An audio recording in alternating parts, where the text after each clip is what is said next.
I've got to say, you've got despite everything that's going on, you've got a contrarian bullish outlook for US equities. You've got a 7,050 year-end S&P target. How do we get there?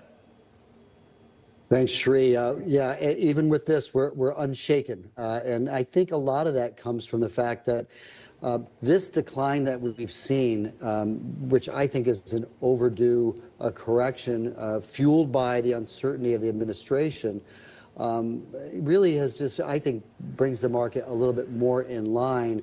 This continues to be a bull market, an AI tech-led bull market that, for the moment, I think investors have lost track of with all this news about tariffs. Now, keep in mind, and I think this is important for investors who are watching, the tariff news is not new. This is old news, and this is why the markets in certain parts of them have fallen pretty dramatically over the last, let's say, 6 weeks, 8 weeks. And in many cases, particularly here in the U.S., I think in overseas, this still adds up to a normal correction in stocks. We're down 10% on the S&P, a little bit more in the NASDAQ with more beta. But this is typically what you see in bull markets.